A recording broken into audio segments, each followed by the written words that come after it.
My stepmother Olivia disliked me a lot. She saw me not as a stepson, but as an unwanted reminder of her husband's previous life. Filled with resentment, she secretly plotted with a rich woman who had moved in nearby. Their secret plan was to sell me along with the farm, cutting all her ties to my existence. However, fate had different ideas, and a surprising turn of events changed everything, leading to a series of unforeseen events that altered my life forever. Hello, my name is Jack, and I'm going to share a story that weaves through deep deception and paths of redemption. My story starts in the small town of Bern, Switzerland, where I lived on a large chicken farm. To an outsider, it might have looked charming, but for me, it was a battlefield. I was just 12 years old, but life had already forced me to take on the responsibilities of an adult. My mother died when I was born, an event that shaped my whole life. My father, overwhelmed with sadness and alcohol, found comfort in drinking rather than in being there for the son who needed him. Not long after, he brought Olivia into our lives. To her, I was merely a living reminder of a past she wanted to forget. Our home, if you could call it that, was sustained by the little money we made from our chicken farm. We sold eggs and chickens to make ends meet, but often, my father wasted our earnings at Joe's Tavern, leaving us on the edge of poverty. Every morning, as the sun cast long shadows over the dewy fields, I would be out feeding the chickens and collecting eggs while the rest of the world was still asleep. My small hands, rough and calloused, carried the weight of a life I never chose. School became a distant memory, a place for other children, not for someone who had to keep a farm running. But our story takes a darker turn the day Olivia's true nature came to light. I remember overhearing her one chilly morning. Her voice was sharp and secretive as she talked to someone on the phone about a solution to her problems. I didn't understand it then, but I felt a chill that wasn't from the cold. That's when Mrs. Patrick entered our lives. A widow, rich and mysterious, she had recently moved into a large estate near our farm. Her arrival was the talk of the town, but for Olivia, it was an opportunity. I later learned that Olivia saw a chance to get rid of me by making a deal with Mrs. Patrick. I first met Mrs. Patrick one evening when the sky was painted with streaks of crimson and purple. She came to our farm pretending to be interested in buying it. Her eyes, sharp and assessing, seemed to see more than what was obvious. There was a kindness in her manner, but her presence made me feel uneasy. "Jack, show Mrs. Patrick around the farm," Olivia ordered, her voice dripping with a sweetness that didn't reach her eyes. As I led Mrs. Patrick around, showing her the coops and the feed sheds, her questions dug deeper than I expected. "You manage all this on your own, Jack?" she asked, her voice tinged with something I couldn't quite place. Was it concern or curiosity? "Yes, ma'am, it's a lot of work, but I manage," I replied, trying to hide the tiredness in my voice as clear as the dirt on my boots. Mrs. Patrick looked at me a bit longer than needed, her eyes full of deep thoughts. As we walked back to the house, the setting sun stretched long shadows across the path, making it look eerie and twisted. That night, as I lay in bed listening to the distant call of an owl, I overheard Olivia speaking quietly with my father. They were planning something big, something that would change everything. The bits of conversation I caught were enough to make me panic. "We'll be free of the burden," Olivia said eagerly, "once she takes the farm, and him." Their laughter, cold and cruel, reached up to my small attic room. I lay there, crushed by the weight of their plans. What did they mean? Was I the burden they wanted to be free of? Question after question raced through my mind, each more disturbing than the last. As dawn broke the next day, I woke up with a determination I had never felt before. I knew I needed to find out what was being planned behind closed doors. Little did I know, the answers would completely shake my world. It started like any other day on the farm, with the roosters crowing and the chickens bustling about, unaware of the human schemes unfolding around them. But today, I was not just feeding them. I was also watching and listening for any clue of what might happen next. After my usual morning chores, I quietly made my way back to the house.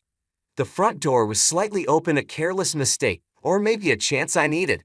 I pressed my ear to the gap and listened. Inside, Olivia and my father were speaking in low, urgent voices with Mrs. Patrick, who had come back pretending to finalize the sale of the farm. "We appreciate your generous offer, Mrs. Patrick," my father said, his words slurred and smelling of last night's alcohol. "We're ready to move forward. This place and the boy, it's all too much for us now." Mrs. Patrick's voice was smooth like honey, but with a sharp edge that made me shiver. "I understand your situation, and I assure you I can take care of everything. The farm will be in good hands, and so will Jack." The way she said my name sent a shiver down my spine. Was she just another bad person in this plot, or was there something more?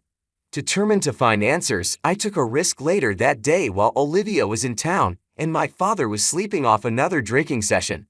I approached Mrs. Patrick as she was checking the farm's borders. "Mrs. Patrick," I began, my voice steadier than I felt, "why do you want to buy our farm, and why are you interested in me?" She looked at me closely for a long moment, her eyes searching mine. Then, to my surprise, she sighed. "Jack, sometimes adults have to make tough choices, but I promise, whatever happens, I'll make sure you're safe." Her words confused me. They seemed kind, but I was still unsure about her true intentions. Over the next few days, things at home got tense. Olivia's looks were sharp and calculating, and my father avoided my eyes, his usual indifference replaced by a hint of guilt. They were planning to leave.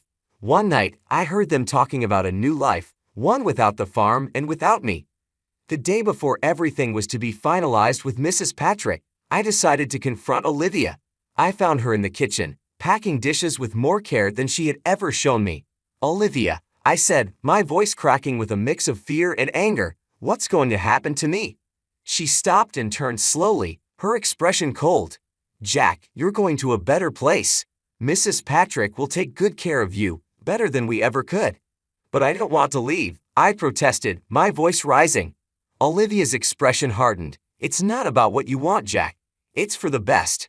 That night, unable to sleep, I lay in bed listening to the whispers of the wind through the cracked window, my heart heavy, my future uncertain. The next morning, Mrs. Patrick would return to our farm to finalize the sale, and supposedly, my fate. As dawn crept over the horizon, casting long shadows across the fields, I made a decision. I couldn't just wait to see what would happen to me. Mrs. Patrick stepped forward, addressing the officers with a clear and firm tone. "There seems to be some misunderstanding here. I have not agreed to take Jack permanently. I was approached by these two about buying the farm and possibly providing Jack with temporary guardianship while they sort out their issues." The officers listened intently, taking notes. One of them turned to me, his voice kind but probing. "Jack, have they discussed with you any details about moving or living arrangements other than what you've just mentioned?" I shook my head, the weight of the unknown pressing down on me. "No, sir. They just told me I'd be staying with Mrs. Patrick for a while because it's too hard for them now." The officer nodded, then focused on Olivia and my father. "We need to investigate these claims thoroughly. It's important that any decision about Jack's welfare follows legal procedures and is made in his best interest." Olivia looked visibly shaken, her voice barely a whisper as she tried to explain. "We just thought it would be better for Jack. We can't provide for him the way he needs." The atmosphere was tense, each person's anxiety palpable. Mrs. Patrick then addressed me directly, her gaze softening.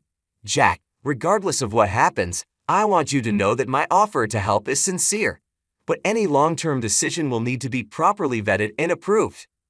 The officers then suggested they all go inside to discuss the matter further and check some paperwork.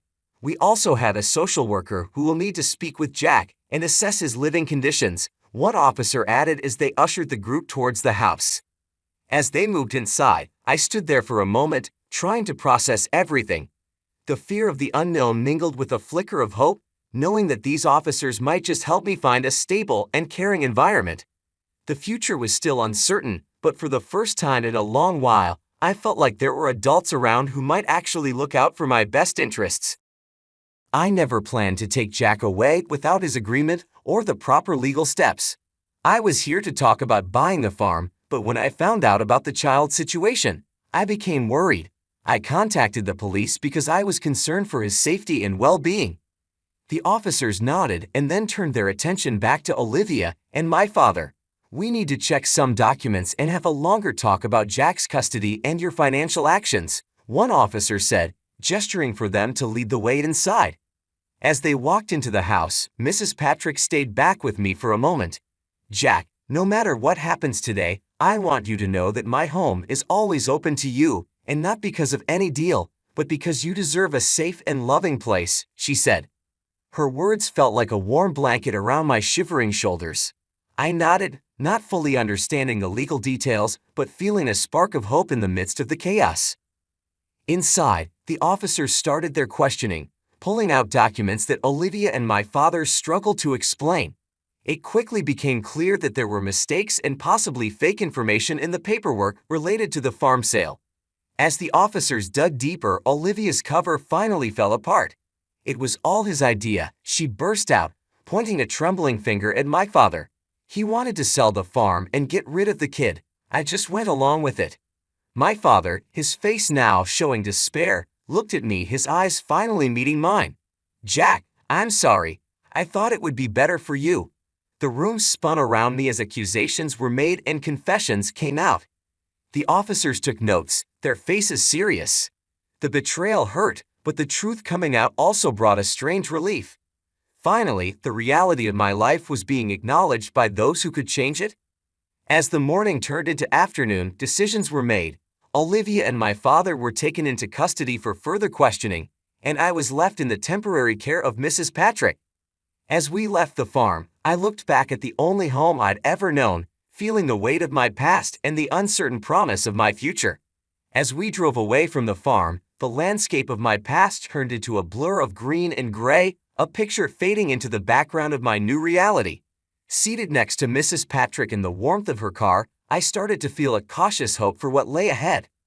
For the first time in what felt like an eternity, I felt a true sense of safety, a sanctuary from the chaos that had ensnared my life. Yet beneath this newfound security, my emotions churned, betrayal from those I had trusted, relief from the danger I was escaping, fear of the unknown ahead, and a budding hope kindled by Mrs. Patrick's words. Mrs. Patrick, sensing my tumultuous state, broke the silence as we drove.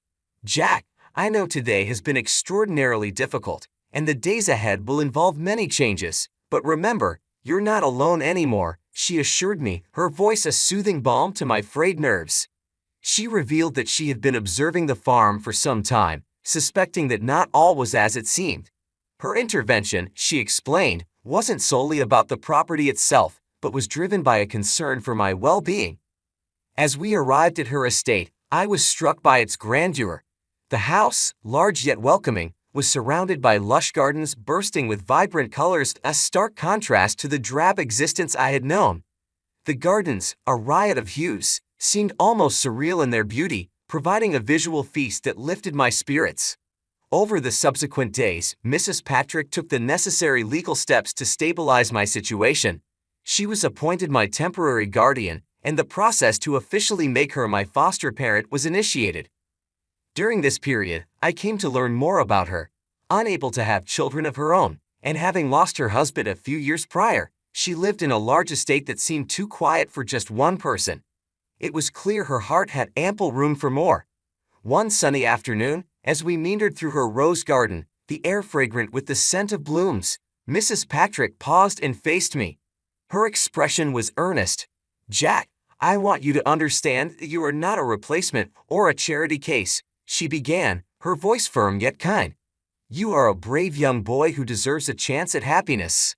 I hope with time, you will come to see this place as your home." Her words, sincere and heartfelt, planted a seed of hope in me. Maybe, just maybe, I could really start a new life here, one filled with love and stability. But life, as I was learning, is seldom straightforward. Just when I began to feel secure in my new environment, the past reared its head one more time. A few weeks after settling in with Mrs. Patrick, an unexpected call came from the police. They wanted to discuss the ongoing investigation into my father and Olivia. Anxiously, I went to the station where an officer handed me a letter found among Olivia's possessions. It was addressed to me from my mother. Holding the envelope, my hands trembled as I felt the weight of its contents. Inside, written in my mother's elegant hand, were words of pure love and longing. She spoke of her deep affection for me, her aspirations for my future, and her profound regret at not being there to witness it. The letter, a mixture of love and sorrow, shattered yet healed parts of me. Her words echoed in my heart, affirming that despite her physical absence, her love had always been with me. As I absorbed her words, a profound sense of clarity settled over me. The betrayal and secrecy I had faced were now overshadowed by the undeniable truth of my mother's love. This revelation, though painful, brought a strange relief. It reassured me of my worth and solidified my resolve to embrace the new life Mrs. Patrick offered. With each passing day, the estate began to feel more like home. The shadows of my past receded, making way for a future I had once thought unattainable. Seated next to Mrs. Patrick in the warmth of her car, driving away from the police station, I realized that life was offering me a new beginning. As we navigated the roads leading back to the estate, the landscape of my past, once filled with uncertainty and fear, faded into a backdrop of vibrant greens and grays, a mere setting for the unfolding story of my new reality. I didn't even realize I needed it until it was in my hands, a letter from a mother I never got to know. It was a piece of my past that Olivia had tried to erase, but now, it was finally mine. This link to my mother, a connection long denied, became a cherished possession as the weeks turned into months, and the legal proceedings against Olivia and my father unfolded. They were eventually found guilty of fraud and child neglect. My father, seeking redemption, tried to reach out, longing to apologize and to reconnect. But for me, the path forward did not include him, not yet at least. Forgiveness is a complex journey, and I wasn't ready to embark on it. Living with Mrs. Patrick, who I came to affectionately call Patricia, was a blend of everyday routines and extraordinary moments. School, which had once seemed like a distant, unattainable dream, became a staple in my daily life.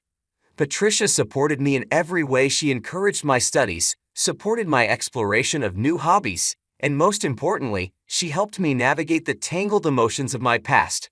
One evening, as we sat watching the sunset from the porch, the sky a canvas of orange and pink, Patricia turned to me and shared a thought that struck a deep chord. "Jack, all families are built differently. Some are formed by blood, others by bonds that are stronger than blood. We're the latter, and I couldn't be prouder." That moment felt like the final piece of a puzzle slotting into place. The turmoil of my past had led me to this tranquil present, and the future was a canvas waiting to be painted with the vibrant colors of hope and healing. Patricia's words sizzled deep within me, affirming a truth I was only beginning to grasp. The definition of family could be much broader than traditional bonds, encompassing connections built on support, understanding, and unconditional love. Days turned into weeks and weeks into months as I settled into my new life with Patricia. The estate, with its sprawling gardens and quiet corners, became a sanctuary where I could grow and heal. We spent many afternoons wandering through the blooming gardens, discussing books, life, and my dreams for the future. Patricia, ever patient and wise, listened and advised, guiding me with a gentle hand. As the court cases wrapped up and the legalities were dealt with, I found myself thinking more about the future. I started to make plans for college, for travel, and perhaps one day, for ways I could help others who had faced challenges like mine. Patricia was supportive of all my plans, encouraging me to dream big and work hard. It wasn't just the practical support that made my life with Patricia transformative. It was the emotional healing that took place. The more I learned about empathy, compassion, and resilience from her, the more I began to understand the depth of what I had experienced. The process of healing from the past was slow and sometimes painful, but it was also filled with moments of profound realization and growth. And now, as I reflect back on the journey from the shadows into the light, I see how far I've come. From a childhood overshadowed by neglect and deception to a life enriched by love and new opportunities. This story, my story, doesn't just end with a new beginning. It continues each day with each new challenge and triumph. This tale is more than just my personal narrative. It's a testament to the resilience of the human spirit and the transformative power of compassion. To anyone who finds themselves in the darkness of despair, remember, the path to light often begins with the courage to step forward and the support of just one person who believes in you. Thank you for walking this journey with me, through trials and tribulations, towards a horizon bright with promise. As I stand now, ready to face whatever comes next, I do so not alone, but with a family chosen not by blood, but by bonds forged in the depths of adversity and strengthened in the warmth of mutual respect and love.